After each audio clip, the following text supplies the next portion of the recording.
Hi, everyone. Welcome to another episode of Unleash Her. I'm Roberta, your host for this podcast, and I am so happy that you're here. I have a beautiful guest today, my dear friend, Tressen Bryant. Hi, Tressen. How are you? Hi, Roberta. I'm doing fantastic. Thank you for having me with you today. Oh, you are so welcome. Thank you for being here. I'm so excited to have you. It's been a while since we've talked, so catch me up on everything too, and tell everybody a little bit about you and whatever you want to tell, your story. Give it to us. Sure, sure. My name is Tressen. I am a certified health and life coach. I am a speaker and I am about to be an author, and that'll be happening in June. And I am a mom of two great kids. They're 19 and 20 years old. I have two dogs. Hopefully they won't bark while we're sitting here and visiting with each other, but um, you know, I'm doing great. I'm doing really good, and I'm happy to share my story. We can kind of get into that as you want to. But yeah, I'm really glad to be here. Oh my gosh, I love it. I'm so glad that you're here. And so Unleash Her is about confidence and taking that next step. Now, I didn't know what's this book thing. Well, I have been wanting to write a book for a long time, and I know that you are familiar with that feeling because you had the same thing, and then you went and did it.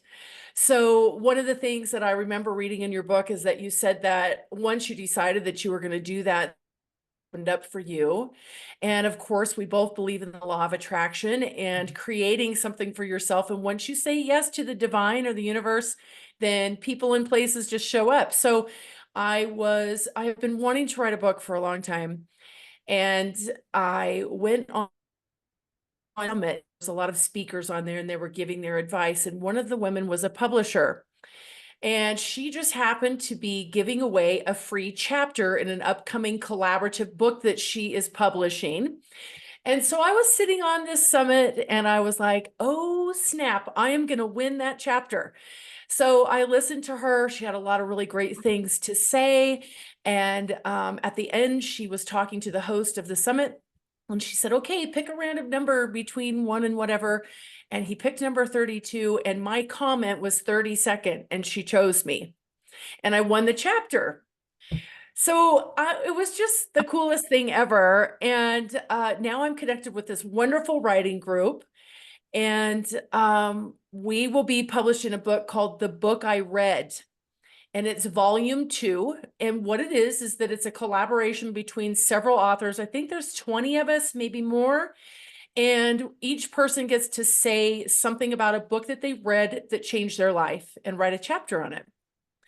So yeah, I mean, it's great. We're Oh, going to have our launch party coming up on June 25th, and and what it's really done for me, Roberta, is once I started writing that 1,500 words, I just got this bug and I was like, wow, now it's time. It's time for me to write my actual book. mhm. So Yeah. yes, super excited. I love that. That's such a good way to get started too. And it kind of happened to me as well. I contributed to another book and it kind of all happened the same time that I was writing Mhm. my book, but the Mhm. other one came out first. So it was like, but it was good. You're like, oh yes, I can do this. Yeah. Yeah, isn't that wonderful? That's what things like this show are all about is Yeah. we can help build up someone else's confidence by sharing the things that we've done. And so those other authors who inspired us to say, "Oh wow, maybe I can write."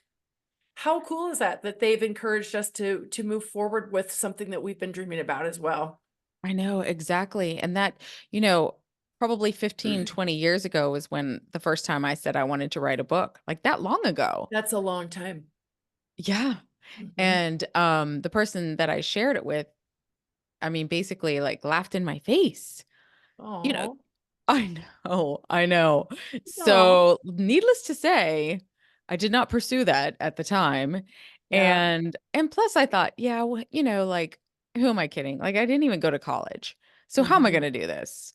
Yeah. And so it really put that negativity that inside me, and then it just like it went away. So I didn't think Yeah. about it again until just a few years ago. And so I'm here to tell people too, just do not give up on your Yeah. dreams. Okay. But So can you tell true. us Oh, go what ahead. book? Can you tell us what book yours is based on? Mine is based on Byron Katie's book, Loving What Is. Mm. And so in the book, she talks about I was in a very, very toxic situation. And in the book, she talks about being a lover of reality and taking a look. So, say you think of something in your mind that is catastrophic or really, really awful. And essentially, what you're doing is you're leaving the present moment and you abandon yourself for either something that happened in the past or something that you believe may happen in the future. And as you well know, we can't control either one of those things, but what we can do, all of our power lies within the present moment, right here and right now. So I was kind of abandoning myself in this situation. I was also really trying to figure out what I could do to make it better, but I didn't have a partner that was helping me do that. And when we give away our power to another person to believe that that other person can help us feel better in some type of way when they're in no shape whatsoever in themselves to do that, everybody loses in that situation. So what Mhm. she taught me in that book was to become a lover of reality. And when I viewed this other thing outside of myself, this relationship that was damaging, I Mhm. could say, do I really need this person to change in order for me to become happy? And the answer was no, I don't. I can choose to be a lover of reality right where they're at, love them unconditionally, and then make a choice for myself from a place of heart-centered love for myself. And one of the biggest teachings that she shows you in her book is that it isn't until you have a thought about something that you place meaning on it. It just is what it is until you Yeah. place your meaning onto it. So in her life, she was afraid to go outside of her house. She was an alcoholic. Her children were very much afraid of her, and she found herself in a home for people, and she lived in the attic because no one else in the attic could get along with her. And she didn't feel like she could sleep on the bed. She didn't feel like she deserved she could even sleep on the bed. So she woke up one morning on the floor and she noticed a cockroach was walking across her leg. And it wasn't until she placed a belief on the bug that she felt discomfort or like she was suffering at all. It was just a bug and that was it. And she could have just been a lover of the reality of that and let it go. But it was only when she began to resist what she thought about the bug that she. So in that moment, she tells people that she just became 100% freed. Her soul was just completely freed in that moment because she realized that she is in charge of her own thoughts and beliefs. And it wasn't until she started placing beliefs on her husband or her kids or her outside experience that she suffered. So from that, um, it was quite empowering to me because during those times in my life, I wanted to kill myself. I didn't want to be on the face of the earth anymore. I was suffering so much, wanting my circumstance to change. And I didn't know how to change it. And when I finally realized that the only thing that needed to change was myself, it literally set me free. So, yeah, Wow. yeah, it was very powerful. Definitely. I mean, so did you okay, so you attracted this book into your life, right? Yeah, yes. Yeah. Yes, I need this.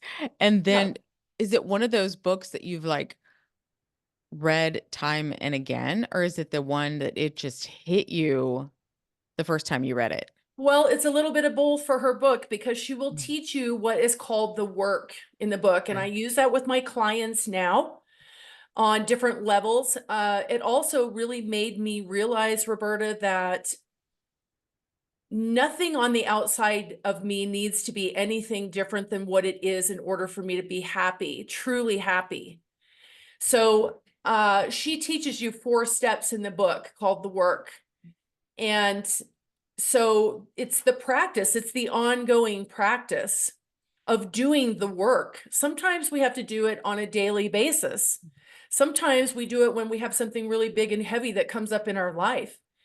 But I often refer to the book and to the work, and it's been something that's been an ongoing gift to me. I've also shared the book and given it to so many people who still are having a really difficult time wrapping their heads around the fact that nothing on the outside of you has to change. And I know I keep saying that, but I can share just a little bit of my life experience if you want me to. Yes, please. So when I was young, when I was 8 years old, my parents, I was pretty darn happy kid. I was a tomboy. I was collecting all the stray animals in the neighborhood, climbing trees, had plants and loved the dirt and loved to be outside. And I rode horses a lot.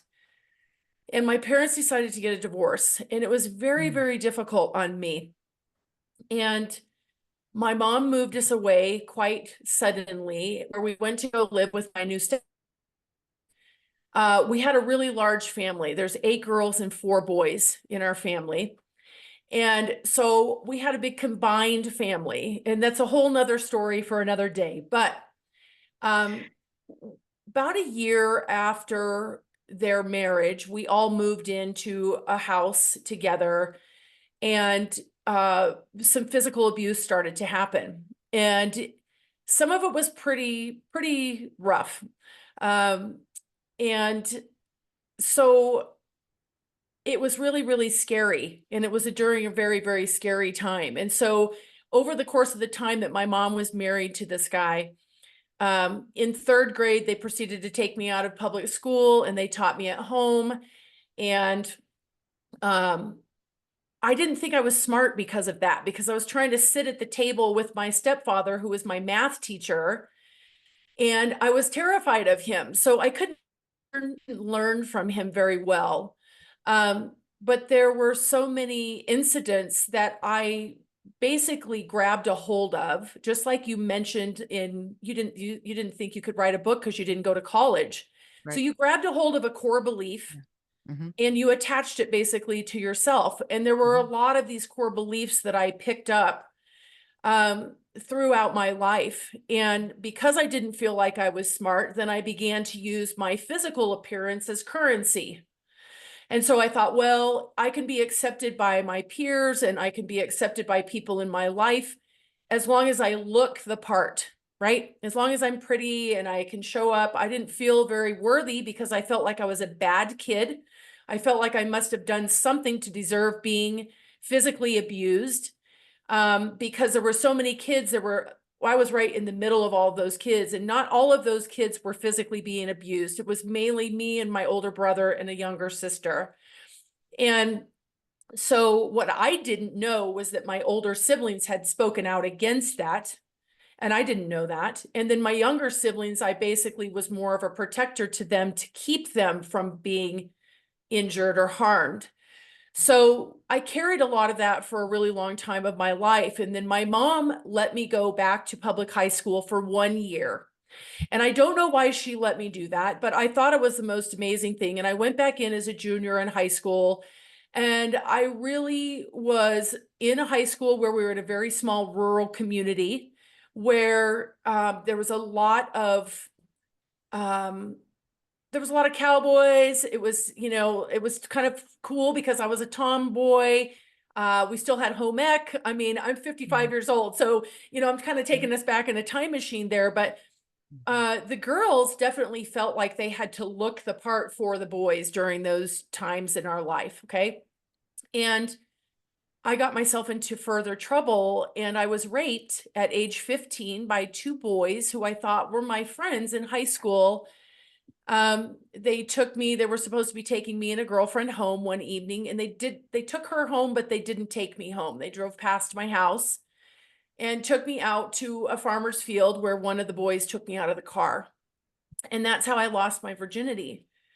So more further damaging effects of me believing that as long as I could get things on the outside of myself to go well, that I would be happy, and that as long as I looked a certain way, I could be happy and I could make people in my life like me. Or we all want these things. We all want a healthy attachment to the people in our lives, and we want to be able to do that in an authentic way. So if we have to, we'll lose an attachment or we'll lose being authentic in order to stay attached to someone, right? Yeah. So we want love, safety, and belonging. So there I was, and I got myself into this situation, okay? It doesn't excuse the behavior of the boys. They were where they were in their learning and their part of society in that time. So that carried on throughout my life, and it turned into a lot of drug abuse. It turned into a lot of alcoholism. It turned into really bad relationships in my life. It turned into terrible financial choices and decisions. I was a drug dealer at one point. If you could look at me now, you would never, ever know that I was a drug dealer. And What? I can tell you all of these things now in such a Mhm. straightforward Mhm. way Yeah. that I'm walking living proof that we can come through these things and we Mhm. can grow through them. Um, you know, it's all has to do with what we place and believe onto ourselves. And so, that book changed my life. I think one of the biggest things, when we initially talked about doing this podcast, I knew I was meant for more. And what I had to do was go and seek out thought leaders and coaches and mentors who had done the things that I wanted to do, because I didn't have a clue. Growing up in that type of environment, we were very, very controlled and very religious. So, the morning after the rape, my parents figured out where I was, and I was literally picked up by the neck by my stepfather, put into the car, taken home, get dressed for church, and then gone and sitting into a pew at church, right? Yeah. So there went my belief in any sort of spirituality or religious belief, or definitely my belief that there was a higher power that loved me. And so Mhm. again, I began to continue to give my power away to everything that was external. So, the good news is that it doesn't have to be that way. And once I started finding these coaches and mentors and got on a path, Mhm. I started to learn about embodiment. Mhm. And Yeah. that is really when I became unleashed. Because, girl, let me tell you something. You can learn something. If I come to you and I tell you how to ride a bicycle, and I go, well, you got to push down on the pedal, and you got to move this around, and Mhm. sometimes your pant leg might get stuck in the chain and you might fall over, or maybe if Mhm. you get wobbly, you're going to go off a curb or something. You're never going to know anything about what I'm talking about until you actually get on the bike and practice Mhm. it. Yes. So the embodiment piece, these steps in her book, we both have a common coach in Kathleen Cameron and Bob Yeah. Proctor, Mhm. mentors of our taught us to actually not only read and go to the classes, but to take these practices into our life. Your daughter talks so much about journaling in your book. And I know that that was a pivotal thing and a tool for her to be able to cement her words out on paper and to see herself.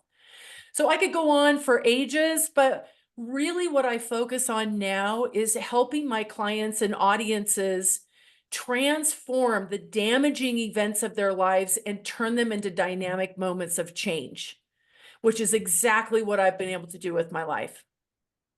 Oh my gosh, there's so much I want to say. Okay, bring it I know, I on. know. I was like, oh my gosh, oh my gosh. We're all like, we want to ask you so many questions. But so one thing we had mentioned earlier, I think before we started recording, was that so my daughter did a lot of journaling, and then she Yes. ended up taking that and putting it in a song, Oh in man. music. And so we were talking about the healing properties of music. Yes. Yes. I've learned so much because one of the things that I had to learn is that the traumatic events that I experienced in my life got stuck in my body. Yeah. And I wasn't aware of that. They get stuck in your body and they cause dis-ease. They do. They do. And so what's happening to you is that Mhm. you are not able to process and move through an event. So you get stuck in fawn, freeze, flight, right? Or Mhm. fight. And your Mhm. body gets stuck there. So what happens to a little deer when it gets attacked by an animal? It falls down, it freezes, it stays still. The animal may come over and sniff it. If it thinks it's not alive, then it goes through and maybe it carries on and goes away. What happens then is the little baby deer lays there. It's able to start breathing again. It's able to shake it off a little bit, and it's able to either cry out, and then it's able to run. And that is the full process of trauma moving through. It's just like a little child when it falls down and cries. We've taught people to not cry, but that is the natural response to a traumatic Mhm. event moving itself through your body. So one of the things that I do with my clients is I teach them somatic tools. And we were discussing about how music is a somatic practice. And somatic basically just means your body. So when you can sit and sing at the top of your lungs, you're moving energy through your body and releasing pent up energy that's in there. And not only that, you're creating something of immense beauty when you're doing it. Mhm. So, somatic practice is the practice of regulating the nervous system. And song is one of the most powerful ways to do that. Yes. Too, we even said just humming and whistling. I love to hear people whistle. I'm Yes. like, oh, they're so happy when they just hear them whistle. It's Yes. just, yes. Oh, what a great explanation, too. I love that. Yeah. So when did your, I guess, the journey? Hmm. I mean, we're on a journey our entire lives, but when That's did the right. journey of healing and transformation begin for you? That's a wonderful question. And I love that you asked me that because I really can tell you that I think my kids probably saved my life. Oh, Um, I have a 19-year-old and a 20-year-old, a son and a daughter, and I was still in a very crazy time in my life. I was the person who was heavily relying on alcohol to remove myself from reality and the pain that I was feeling. And so, it wasn't uncommon for me to drink an entire bottle of wine on my own while I was cooking dinner. It wasn't uncommon for me to have 3 straight neat bourbons after getting home from work in a day. And this was just general practice on the daily for me. And what it did was it just took me out of having to feel all of the pain and the hurt that was inside because I hadn't processed through it. Um, oh, Tressen. so How many people though? How many oh, people are doing that? yeah. Well, and I will tell you that, we all have different ways of disassociating ourselves and really taking ourselves out of the reality. And we can do it by shopping. We can do it by, Mhm. hiding away in our room. We can do it by, oh gosh, there's so many ways. We can do it by over talking. We can do it by it's just there's so many ways to really remove yourself from what's actually going on. So, I was married during that time and we decided we wanted to have kids and we decided that on purpose. And we said, well, we want to have kids. And so I knew that I had to get my act together. I really knew that I had to because underneath all of this stuff, Roberta, I was a healthy, loving person in my heart and my soul. I had grown up knowing right from wrong, and I Yeah. knew what I was doing was wrong. I just didn't know how to do it. So that's when I really started seeking out these teachers and embodying the material because I knew I wanted to have a baby. And that's when, I mean, I was still smoking cigarettes. I was drinking heavily. Not so long before that, I was still partaking of drugs. I mean, it was just absolutely crazy. There's more traumatic things that happened in my life prior to this, and even more than I've even gone into and told you, but I was off track. I didn't know who I was. I didn't know who I was. I was so lost. So once I decided to have a little kid, I was like, hold up, you got to get your act together. And that's really what promoted that. So my kids were the turning point for me. Wow. Okay. Okay. Yeah. I love that. I thought it was going to be like as they were older or Oh, something. So no, you're like, I'm bringing lives into this world. I need to be right yeah, and need to be the best of me. absolutely. Yeah. Yeah. And do you still, because I'm going to tell you what, this is a journey that we have realized and understand and embracing that I'm going to continue to grow for the rest of my life. Yes. And it just keeps getting better. And you keep coming, things just keep coming up. And I'm like, "Oh, wait a minute. Oh, this just a couple weeks ago, this huge light bulb. Yes. I'm like, what? How did Hmm. I not see this? Right. How do we, the biggest thing is to be aware. Yeah. Yeah. It's to consciously create your life on purpose. Yeah. You know, we have these things that come in, and as they come in, we get to decide in that moment if we can use somatic practices to pause. One of the things that I'm learning about right now is called internal family systems, and we can cast, but it's basically about what goes on inside of you when something comes up. You know, when you were a 3-year-old or a 4-year-old in your life and something happened to you, you sort of latched on to a protective mechanism with inside of yourself that was there to protect you. And every negative behavior that we do holds a positive intention. So say for instance, your mom is on the phone and you're trying to get her attention and she's pushing you away or whatever. And so what you do is you get louder or you start pulling on her shirt or whatever. And you're like, you want to get her attention. So if your mom was healthy, she would turn towards you, she would pause on the phone and she would say, honey, I love you so much. And what you have to say to me is so important. Can we wait a couple of minutes and then I'll find you and you can tell me everything you want to say? Well, how much of us had a parent that did that, right? Okay, so what we do as little kids is all of a sudden we get louder.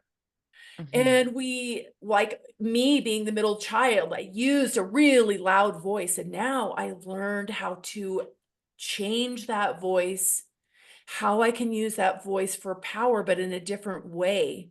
And so, you know, your love, safety, and belonging, your attachment to your parent is threatened in that moment, even though it's just a simple phone call. Those things are threatened. So what do? You take on a protective mechanism inside of you when you're 3 or 4 of getting louder to get attention. Mhm. And it's a negative behavior, but it has a positive intention behind it. Yeah. So now you're using that as something and it kind of gets stuck in there. So when we can find these beautiful moments, Roberta, like you just said, you were like, oh God, just a week ago or 2 weeks ago. Uh-huh. When you see that aha moment and you're consciously choosing to create your life, you can use that and you can unleash that 3-year-old and now take that 55-year-old self and love her so much that she doesn't have to use that loud voice anymore to get Yeah. that attention or to get that attachment. And now what you're doing is you're giving yourself everything that you need with the power of that beautiful internal conscious awareness and love that that kid needed when it was 3. You don't need your mom to say hello. Maybe your mom never changes. Maybe to this day, she still does that. So, what you do now is you're nurturing the self. You're self led and you're nurturing that little 3-year-old, and you can start to begin to let go of those pieces and replace them with empowering new ways of being that heal you from the inside out so that you no longer need anything to make you happy. Yeah, yeah. And that's what Unleash Her. So I have to tell you, that was so beautiful. And this was almost a year ago when Unleash Her came to me, okay, came Mhm. about. And I couldn't do anything with it because I wasn't her. I wasn't there Yes. yet. Mhm. Like it was like it's there on paper. And I thought, but that's not me yet. That's who I want to be. Yes. That's what I'm striving toward. Yeah, So that is about confidence, which is self-love. Always absolutely. starts with self-love. And really, once you start doing that and taking care of yourself and being aware of those things, because sometimes I still will catch myself and it's like, oh, no, no, no, no, no, Yes. no. Yeah. That you're walking with confidence. You are walking into this room with confidence. And Yes. it is something that we will spend the rest of our lives continuing to work and becoming that person. Absolutely. And knowing that we can become that. So you had that beautiful person on paper, the vision that you had, and you knew it was Mhm. living within you the whole entire time. And the beautiful thing is that we get to grow into being that woman. We get to unleash that part of ourselves. Yeah. So, and the dog is barking. So I Great. apologize for that. Hold on. Oh, no worries. But the thing is, too, I mean, that was all pulled out of me through, this like conversation that I had with some friends. And so I just let it all out. And they took this and put it actually into this was like Chat GPT, AI. So, and this is what it spit out. Isn't that awesome? It is just amazing. It's like all of that stuff is just living inside of you. I don't know. I just Yeah. find it so Yeah. cool to hear that part of your story because you want to know what it is. It's this resilient piece of you that didn't give up on that. Hmm. And surrounding yourself with people who encouraged you to go there, encouraged you to follow your dream, and who supported you. You know, so many times we have to let go of people in our lives who don't hold that type of space for us. Right. And that's a scary thing to do sometimes, Hmm. to Yeah. really step into that because we may be surrounded by people who are not ready to go there. And also, they don't want Hmm. us to go there because they're afraid they're going to lose us. Hmm. Yeah. Yeah. That they're going to lose us and that we become too different or something. Right. Exactly. Exactly. Yeah. Yeah. And sometimes Oh. that has to happen. And it is part of the growth process, I think. You know, I can't be the mother that I am today and still come home and drink 3 bourbons in the evening with my Mhm. spouse. Yeah. I had to decide and make a conscious decision to move forward from that. Yeah. And it's been the best thing that I've ever done. So, yeah. Yeah. Oh my gosh. Mhm. I'm so proud of you. Thank you. You're so inspiring and Thanks. you're such a good speaker. So Thank you. you've got these books coming out and what else? Like, what do you want to do? I mean, what is Well, your you know, I have been speaking at these women's retreats and I have been sharing my story to groups of women. And what I learned about myself is that I love to speak and I love to be in front of people. And I want to have the biggest ripple effect I can possibly have. So I want to get in front of many people as I possibly can. So this year will be my year of speaking. With that, I will be placing myself in front of groups of people who have the ability to not only influence their own core beliefs and their identity and how they take themselves out into the world, but the people that they serve. So I'll be working with people Mhm. like parent teacher groups, educators, human resource groups, LGBTQ plus allies, people who are advocates for sobriety and being drug free, all of those people who are taking their knowledge and then using that to empower the people that they teach and that they're around every day. And so that's really what I'm super passionate about, is speaking and coaching, getting Yeah. in front of groups. Right now, most of my clients are individual clients, and I want to just really expand that this year. Yeah. I Yeah. love that. I think retreats are so valuable because I think spending several days with someone Hmm. is so because what happens is that we would get on these calls for an hour and then I'd have to go back into my daily life. And it was like, I don't want to. Yeah. Right. Right, exactly. And You get the time to actually put into practice some of those things that you're doing. So, the next retreat that I'll be at will be August. It'll be, let's see, it's the 3rd through the 10th, and it'll be in Costa Rica. And we'll be there for 8 days. So you get the opportunity to see 2 or 3 women speak, and whoever that is that resonates with you and what it is that you want to do for your life. So I believe that that's really true. Anybody that might be listening to this podcast who feels like they're just kind of tippy toeing on the verge of unleashing their own Mhm. soul power and their vibrance, and really being, brave enough to step into the next phase of who they are, try a retreat.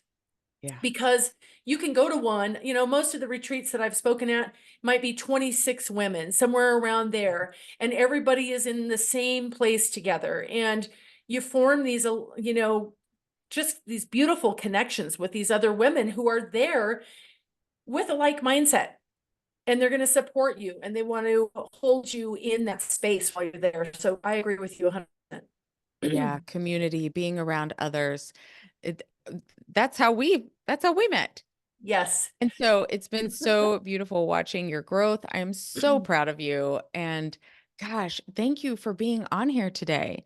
I Absolutely. appreciate you. It was so good catching up with you. We're gonna Thank have to you, do this Roberta, so again. much. I appreciate being on. And I'm also really, really proud of everything that you've accomplished and can't wait to see what you continue doing. It's Um, fantastic. And Paige as well. So, yeah. Thank yeah. you. Thank you for sharing your story. It was very inspiring. And I know that some people are going to hear this and they're going to be like, whoa, I can do this. I can get Yes. out of this. And Yes. so thank you again. And yeah, we will have all of your information here for people if they would like to come and search you out. And I'm so excited and keep doing what you're doing. And thank you again. Absolutely. My pleasure. Thank you so much. Thank you.